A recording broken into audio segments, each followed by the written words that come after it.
ପ୍ରକୃତରେ ଏଇ ଯୋଉ ପ୍ରତୀକବାଦ ମୁଁ ଲେଖିଲି ସେଇ ପ୍ରତୀକ ମାନେ କଣ?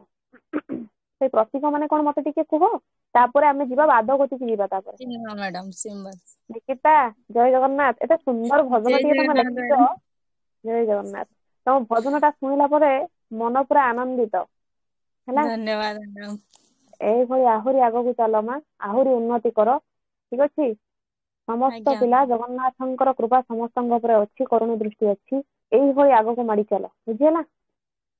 ଧନ୍ୟବାଦ ଥକି ମ୍ୟାଡାମ। ପଡିବନି କେବେ, କେବେ କେହି ଆଜ୍ଞା ଥକି ପଡିବନି। 56 ପିଲା ଅଛ, କେବେ ବି ଥକି ପଡିବନି। ମୋଡ ଆସିଲା, ଚେଷ୍ଟା କରିବ ସେ ସମସ୍ୟାର ସମାଧାନ କରିକି ଆଗକୁ ବଢିବାକୁ। ବୁଝିଲ ସମସ୍ତେ? 58 ପିଲା ବୁଝିଲ ସମସ୍ତେ?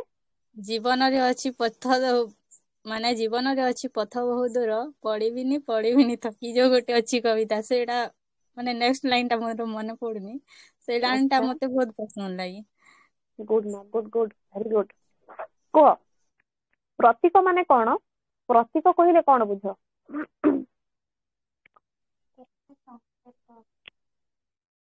ଶୁଭସ୍ମିତା କୁହ ମା। ସଂକେତ।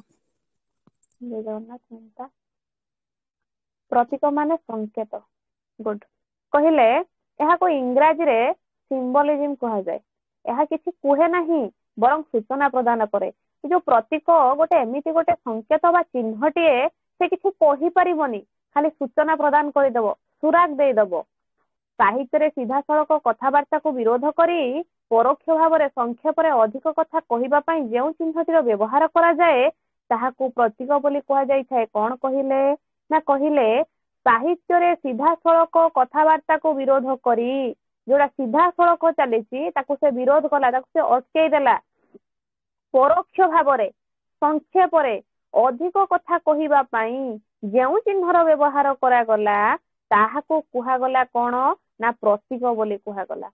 ପ୍ରାଚ୍ୟ ସାହିତ୍ୟରେ ଧ୍ୱନି ଏବଂ ବ୍ୟଞ୍ଜନାର ବ୍ୟବହାର ହେଉଥିଲା, କିନ୍ତୁ ଆଧୁନିକ ସାହିତ୍ୟ ବା ୟୁରୋପିଆନ ଲିଟରେଚରରେ ସେମାନେ ପ୍ରତୀକ ମାଧ୍ୟମରେ କବିତାର ଭାବକୁ ଏବଂ ଗଠନ କ୍ରିୟାକୁ ସଂକୋଚନ କଲେ, ତ ସହିତ ତାର ଭାବକୁ ବିସ୍ତାର ମଧ୍ୟ କଲେ। ଚିନ୍ତା କର, ଯେତେବେଳେ ଧ୍ୱନି ଏବଂ ବ୍ୟଞ୍ଜନା ଦ୍ଵାରା କଣ ହଉଥିଲା ନା ବିଭିନ୍ନ ପ୍ରକାରର ପ୍ରାଚ୍ୟ ସାହିତ୍ୟ ସବୁ ରଚନା କରାଯାଉଥିଲା, ସେତେବେଳେ ୟୁରୋପିଆନ ଲିଟରେଚରରେ କଣ କଲା ନା ପ୍ରତୀକବାଦ ଟାକୁ ନିଆଗଲା, ଚିହ୍ନଟାକୁ ନିଆଗଲା। ସେଇ ଚିହ୍ନଟାକୁ ନେଇକି କାବ୍ୟ କବିତାର ସୌଧକୁ ନିର୍ମାଣ କରାଗଲା।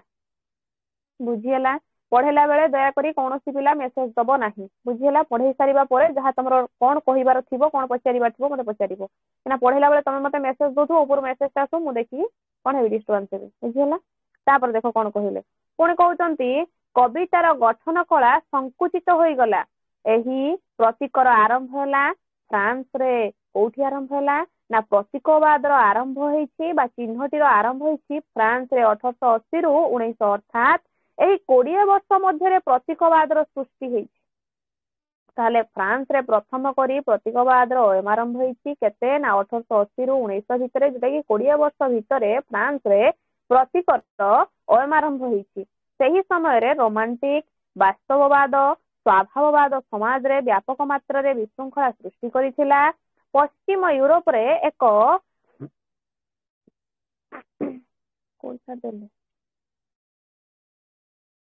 ହଁ, ପଶ୍ଚିମ ୟୁରୋପରେ ଏକ ଡିକାଣ୍ଡେଣ୍ଟ ମୁଭମେଣ୍ଟ ଆରମ୍ଭ ହେଲା, ଅର୍ଥାତ୍ ତରୁଣ ମାନଙ୍କର ଏକ ଆନ୍ଦୋଳନ, ଯୋଉଟା କି ସବୁଜ ଗୋଷ୍ଠୀର ଲେଖକ ମାନେ ଥିଲେ ସେଇମାନଙ୍କୁ ବୁଝାଯାଏ। ବୁଝିହେଲା? ତରୁଣ ମାନଙ୍କୁ ନେଇକି କଣ ହେଇଥିଲା? ଗୋଟେ ଆନ୍ଦୋଳନ କ୍ରିଏସନ ହେଇଥିଲା। ତରୁଣ ମାନେ ଚାହୁଁଥିଲେ ଜୀବନକୁ ଆମେ ସୁନ୍ଦର ଭାବରେ ଅତିବାହିତ କରିବୁ। ଠିକ ଏହି ସମୟରେ ଫ୍ରାନ୍ସରେ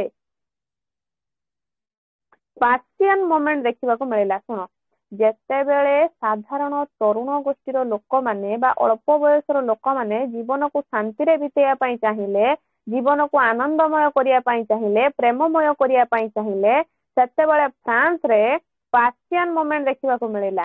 ଅର୍ଥାତ୍ ଜୀବନରେ କୌଣସି ଦ୍ୱନ୍ଦ୍ୱ ରହିବନି। ତ ସେମାନେ କହିଲେ ଜୀବନରେ କୌଣସି ପ୍ରକାରର ଦ୍ୱନ୍ଦ୍ୱ ରହିବନି, କୌଣସି ପ୍ରକାରର କଷ୍ଟ ରହିବନି। ଆମେ ଆମ ଜୀବନକୁ କେମିତି ବିତେଇବୁ ଆମ ଉପରେ ନିର୍ଭର କରିବ। ଆମେ ଆମ ଜୀବନକୁ କାହା ଉପରେ ଦବୁନି କି କାହା ଉପରେ ନେଇକି ଲଦି ଦବୁନି। ତ ଆମେ ନିଜେ ବଞ୍ଚିବୁ। ଆମେ ମୁକ୍ତ ଆକାଶରେ ଆମେ କେମିତି ଖୋଲା ଆକାଶରେ ମୁକ୍ତ ଚଢେଇ ପରି ଉଡି ବୁଲିବୁ, ପଞ୍ଜୁରୀ ଭିତରେ ବନ୍ଦୀ ହବାକୁ ଆମେ ଚାହୁଁନୁ। ଏହି ସବୁକୁ ବିରୋଧ କରି ସାହିତ୍ୟ ଜଗତରେ ପ୍ରତୀକବାଦର ଆରମ୍ଭ ଘଟିଲା। ଏଇ ଯୋଉ ସବୁ ନିଜେ ନିଜ ଦ୍ୱାରା ଯୋଉ ସବୁ କାର୍ଯ୍ୟ କଲେ, ନିଜେ ନିଜ ଦ୍ୱାରା ଯୋଉ ଆଗକୁ ବଢିବାର ପ୍ରୟାସ ଗୋଟେ ରଖିଲେ, ଆମେ ନିଜେ ହଉଛୁ ସବୁ କିଛି, ଆମେ ପ୍ରେମକୁ ନବୁ, ଆମେ ପ୍ରଣୟକୁ ନବୁ, ପ୍ରତାରଣାକୁ ନବୁ, ବିଭିନ୍ନ ପ୍ରକାର ଚିନ୍ତା ଚେତନାକୁ ନେଇକି ସେମାନେ କାବ୍ୟ କବିତାର ଯୋଉ ସୌଧକୁ ନିର୍ମାଣ କଲେ, ଏହି ସବୁ ଜିନିଷକୁ ଆଖି ଆଗ ରଖିକି ଆରମ୍ଭ ହେଲା କିଏ ନା ପ୍ରତୀକବାଦ। ଉଦାହରଣ ସ୍ୱରୂପ ତୁମେ ଜଣକୁ ଭଲ ପାଉଛ, ତମକୁ ଡର ଲାଗୁଛି, ତମେ ତା ସାମ୍ନାରେ କହିପାରୁନ ଯେ ମୁଁ ତତେ ଭଲ ପାଉଛି ବୋଲି, ତମେ ତାକୁ ତା ସାମ୍ନାରେ କହିପାରୁନ, ତାକୁ ତମେ କଣ କୁହ? ଯଦି ବି ସାମ୍ନାରେ କହିଲ କଣ କହିବ ନା ଡାଇରେକ୍ଟ କୁହ ଆଇ ଲଭ୍ ୟୁ ଆମକୁ କହିବାକୁ ପଡେ, ନୁହେଁ କି? ଆମକୁ ଆଇ ଲଭ୍ ୟୁ କହିବାକୁ ପଡୁଥିଲା, ନୁହେଁ କି? ଜଣକୁ ଆମେ ଭଲ ପାଉଛନ୍ତି ଯେତେବେଳେ, ଏବେ ଆମେ କଣ କହୁଛନ୍ତି? ଆଇ ଲଭ୍ ୟୁ କହୁଛନ୍ତି। କିନ୍ତୁ ଆରମ୍ଭ ହେଲା କଣ? ସିମ୍ବଲିଜିମ୍, ପ୍ରତୀକବାଦ। କଣ ହାତର ଗୋଟେ କଣ କେମିତି ଲଭ ଚିହ୍ନ କରିଦିଅ, ତମେ ଟିକେ କରିଦଉନ ଲଭ ଚିହ୍ନ ଗୋଟେ କେତେ ସୁନ୍ଦର ଭାବରେ ହାତରେ କରିଦିଅ। ମୁଁ 1000 ଥର ଚେଷ୍ଟା କଲେ ବି ମୋ ଦ୍ୱାରା ହଉନି, ତ ସେ କୋଉଠି ବଙ୍କି ଯାଉଥିବ, କୋଉଠି ଫାଙ୍କା ହେଇଯାଉଥିବ, ମୁଁ ଜାଣିପାରେନି। ତ ବୁଝି ହେଲା? ତ ତେଣୁକରି ସିମ୍ବଲିଜିମ୍ ଗୋଟେ ଚିହ୍ନକୁ ତମ ମାନେ ନେଇଗଲ ବା ଗୋଟେ ପ୍ରତୀକକୁ ନେଲ, ଅର୍ଥାତ୍ ଆମର ଭଲ ପାଇବାକୁ ଅନ୍ୟ ନିକଟରେ ପରିପ୍ରକାଶ କରିବାକୁ ଆଉ ଆଇ ଲଭ୍ ୟୁ ନ କହି କଣ କହିଲେ 1 4 3 ବାବା, ସିଏ ଯୋଉ ପ୍ରେମ ପୁରା ଗଦଗଦ ହେଇଛି ମନ ଭିତରେ, ନୁହେଁ କି? କଲେଜ ପ୍ରେମ ମାନେ ନଲେଜ ବଢିବ ଫାଇନାଲ, ଯୋଉଟା କି ପ୍ରତୀକବାଦରେ ବ୍ୟବହାର କରାଯାଇଛି। କହିଲେ ଆଉ ଡାଇରେକ୍ଟ ଆଉ ଆଇ ଲଭ୍ ୟୁ କୁହାଗଲାନି, ଡାଇରେକ୍ଟ ଚିହ୍ନ ବ୍ୟବହାର କରା କଣ 1 4 3 ତା ଡେଟକୁ ତମେ ପୂରଣ କର, ତା ମାନେ ଜାଣିପାରୁଥିବ 1 4 3 କହିଲେ ମାନେ ସରିଗଲା, ଖେଳ ଏଠି ସରିଗଲା। ଯେମିତି ନୂଆ ବର୍ଷରେ ଗ୍ରିଟିଂସ ଦେଲା ବେଳେ କଣ କୁହ, ସାଙ୍ଗମାନେ ସବୁ ଲେଖନ୍ତି ସାଇକେଲ ଚଲଉ ଚଲଉ ଫାଟିଗଲା ଟ୍ୟୁବ, ତା ଭିତରୁ ବାହାରିଲା ଆଇ ଲଭ୍ ୟୁ, ନୁହେଁ କି? ତ ତେଣୁକରି ବିଭିନ୍ନ ପ୍ରକାରର ଚିନ୍ତା ଚେତନା ସବୁ ତମମାନଙ୍କ ମୁଣ୍ଡରେ ସବୁ ଢୁକିଲା, ଯୋଉଥିପାଇଁ କି ଆଗକୁ ବଢିବାର ଗୋଟେ ନୂତନ ଚିନ୍ତାର ସ୍ପୃହାଟା ଜାଗ୍ରତ ହେଲା, ଯୋଉଟା କି ପ୍ରତୀକବାଦ ଦ୍ୱାରା ଆସିଛି। ଚାର୍ଲସ ବଡଲେୟାର ହେଉଛନ୍ତି ପ୍ରତୀକବାଦର ଉଦ୍ଗାତା। ସେ ହିଁ ପ୍ରତୀକବାଦକୁ ସୃଷ୍ଟି କରିଲେ। ତାଙ୍କର ପୁସ୍ତକ ଲିଫ୍ୟୁଆନ୍ସ ଡୁମା 1857 ମସିହାରେ ପ୍ରକାଶ ପାଇଲା। ଠିକ ଏହି ସମୟରେ ସିପାହୀ ବିଦ୍ରୋହର ସୂତ୍ରପାତ ଆରମ୍ଭ ହେଇଛି। ଯା ମରେସ୍ ଅନ୍ୟ ଏକ ବହିଟିଏ ଲେଖିଲେ, ତାର ନାମ ହଉଛି ସିମ୍ବଲିଷ୍ଟ ମ୍ୟାନିଫେଷ୍ଟୋ, 1886ରେ ଲେଖାଯାଇଛି। ଏହି ପୁସ୍ତକ ଯେତେବେଳେ ପ୍ରକାଶ ପାଇଲା, ପ୍ରକୃତରେ ପ୍ରତୀକବାଦ ଇଚ୍ଛା କଲା। କାହିଁକି କଲା ନା ସେହି ପୁସ୍ତକରେ ମୋରେସ୍ କଣ ଲେଖିଥିଲେ ନା ମୋରେସ୍ ଲେଖିଛନ୍ତି କଳା ସତ୍ୟକୁ ଉପସ୍ଥାପନ କରୁ କିନ୍ତୁ ପରୋକ୍ଷ ଭାବରେ ପ୍ରକାଶ କରିବା ଉଚିତ।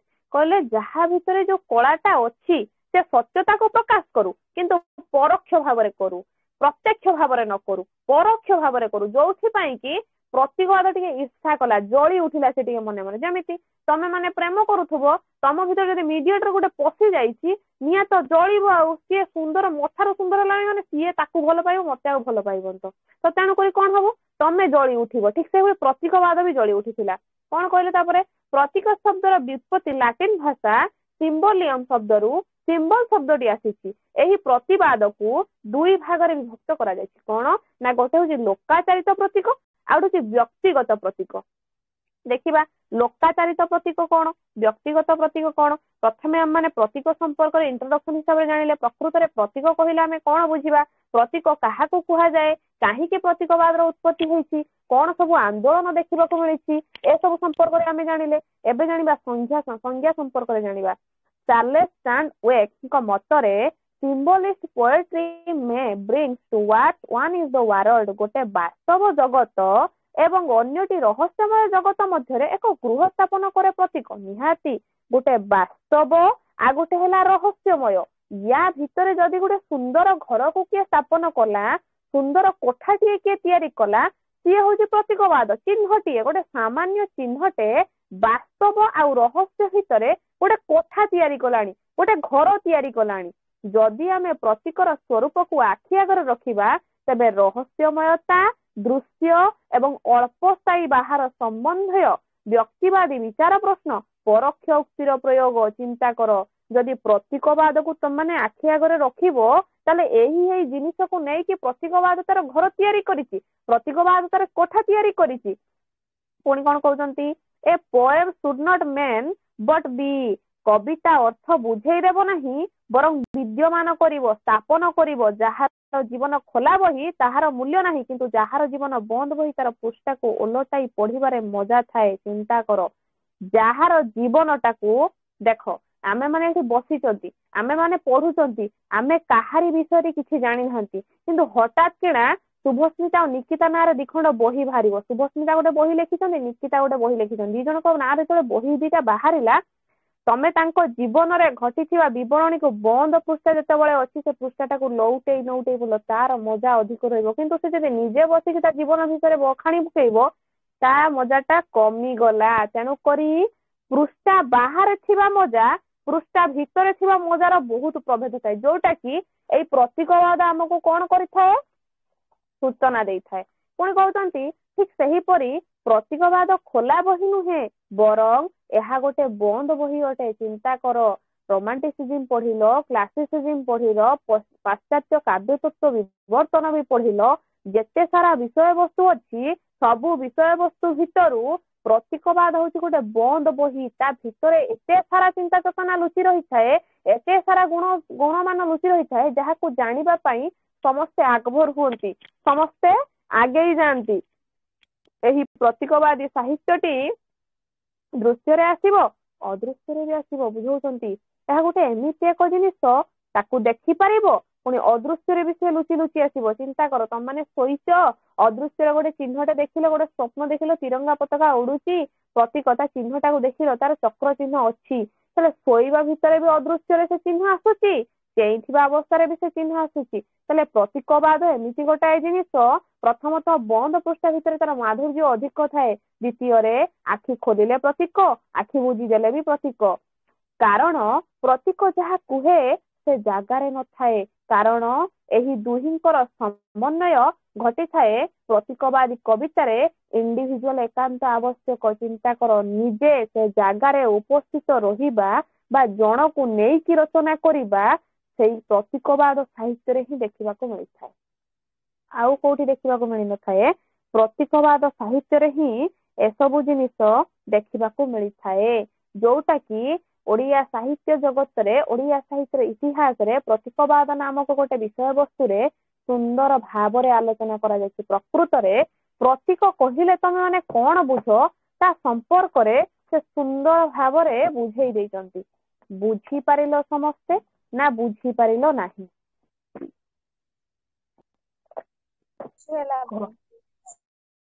ପ୍ରତୀକବାଦ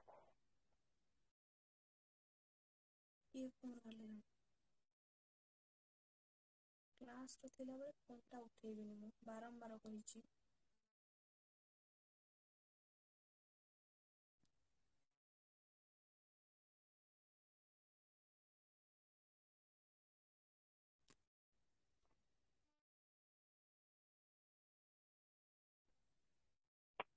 ବୁଝିପାରିଲ ନା ବୁଝିପାରିଲ ନାହିଁ ରେ କୁହ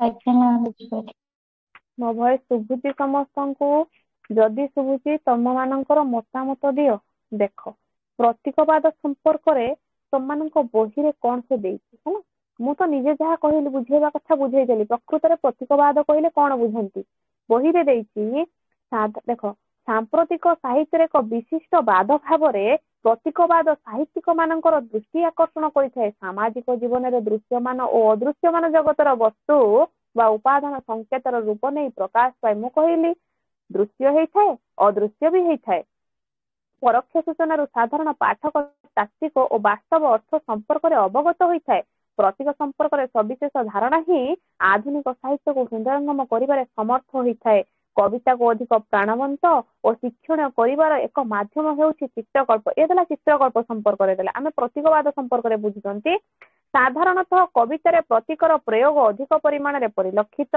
ପ୍ରତୀକ ଦ୍ୱାରା କବିତା ମାର୍ମିକ ରୂପ ଲାଭ କରେ ତେଣୁ ଏହି ପ୍ରସଙ୍ଗରେ ପ୍ରତୀକ ପ୍ରୟୋଗ ସମ୍ପର୍କିତ ଆଲୋଚନାରେ ଗୁରୁତ୍ୱକୁ ଉପଲବ୍ଧି କରି ପ୍ରତୀକବାଦର ଇତିବୃତ୍ତ ସଂଜ୍ଞା ସ୍ୱରୂପ ପ୍ରତୀକବାଦୀ ଆନ୍ଦୋଳନ ଓଡିଆ କବିତାରେ ଏହାର ପ୍ରୟୋଗ କିପରି ଘଟିଛି ସେ ସମ୍ପର୍କରେ ବିଶଦ ଆଲୋଚନା କରିବା ବୁଝଉଛନ୍ତି ଯାହା ମୁଁ କହିକି ଗଲି କୋଉ ଟାଇପର ଆନ୍ଦୋଳନ ହେଇଛି ପ୍ରତୀକବାଦ କେମିତି ଆରମ୍ଭ ହେଇଛି କେମିତି ତାର କାୟା ବିସ୍ତାର କରିଛି କେମିତି ସେ ଆଗକୁ ମାଡି ମାଡିକି ଯାଇଛି ସେ ସମ୍ପର୍କରେ ଓସ୍ୱ ବହିରେ ଆଲୋଚନା କରିଛନ୍ତି କଣ ନା ପ୍ରକୃତରେ ପ୍ରତୀକବାଦୀ ଆନ୍ଦୋଳନ କେମିତି ହେଇଛି ଓଡିଆ କବିତାରେ ପ୍ରତୀକବାଦର ପ୍ରୟୋଗ କିପରି ଦେଖାଯାଇଛି ତାର ସଂଜ୍ଞା କଣ ତାର ସ୍ୱରୂପ କଣ ତାର ଇତିବୃତ୍ତି କଣ ଏସବୁ ସମ୍ପର୍କକୁ ନେଇକି ପ୍ରତୀକବାଦର ଆରମ୍ଭ ହେଇଛି ବୁଝିପାରିଲ ନା ବୁଝିପାରିଲ ନାହିଁ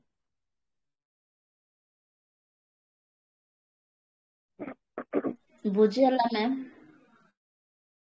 ଦେଖ ଗୋଟେ ସୁନ୍ଦର କଥା ସିଏ କହିଛନ୍ତି କଣ ନା ମଣିଷ ନିଜ ମନର ଭାବକୁ ପ୍ରକାଶ କରିବାରେ ଅସମର୍ଥ ହେଲେ ପ୍ରତୀକର ସାହାଯ୍ୟ ନିଏ। ଯେତେବେଳେ ମଣିଷ ନିଜ ମନର ଭାବକୁ ନିଜ ଅନ୍ତରର କୋହକୁ ବା ଅନ୍ତରରେ ଘଟୁଥିବା ବେଦନାକୁ ଅନ୍ୟ ନିକଟରେ ପରିପ୍ରକାଶ କରିବାରେ ଅସମର୍ଥ ହେଇପଡେ ବା ସମର୍ଥ ହେଇନଥାଏ ସେତେବେଳେ ସିଏ ପ୍ରତୀକର ଚିହ୍ନ ନିଏ। ମୁଁ କହିଲିନି ତମେ ଜଣକୁ ଭଲ ପାଉଛ ତମ ଭଲ ପାଇବାର ନିବେଦନ କେମିତି କରିବ ନା ତମକୁ ଡର ଲାଗୁଛି ତମେ କିଛି ତାକୁ ସମ୍ପୂର୍ଣ୍ଣ ଭାବରେ ଆଇ ଲଭ୍ ୟୁ କହିପାରୁନ 1 4 3 କହିଦେଲ। ମନ ଭିତରେ ଗୁଡାଏ କୋହ ଅଛି ଗୁଡାଏ ଯନ୍ତ୍ରଣା ଅଛି କାଳେ ଭଗବାନଙ୍କୁ ଜଣେଇବି କି ନ ଜଣେଇବି ଦୁଃଖ ଭରା କଣ୍ଠରେ ଭଗବାନଙ୍କ ପାଖରେ ଯାଇକି ବସିଲ କିଛି କହିପାରୁନ କିଛି ଖୋଲିକି ବି ନିଜ ଅନ୍ତରର କୋହକୁ ତାଙ୍କ ପାଖରେ ବଖାଣି ପାରୁନ କିଛି ପ୍ରକାରର ପ୍ରତୀକ ଚିହ୍ନ ଆକାରରେ ବି ତାଙ୍କୁ ତମେ ଜଣାଇ ପାରିବ। ତେଣୁକରି ପ୍ରତୀକବାଦ ଏମିତି ଗୋଟାଏ ଜିନିଷ ଯୋଉଟା କି ମନର ଆବେଗକୁ ଦୃଶ୍ୟମାନ କ୍ଷେତ୍ରରେ ପରିପ୍ରକାଶ କରେ ଅଦୃଶ୍ୟ ଭାବରେ ବି ପରିପ୍ରକାଶ କରେ। ଏଇଟା ହଉଛି ତମମାନଙ୍କର ପ୍ରତୀକବାଦ। ବୁଝିପାରିଲ? ମ୍ୟାଡ଼ାମ ଗୋଟେ କ୍ୱେଶ୍ଚିନ୍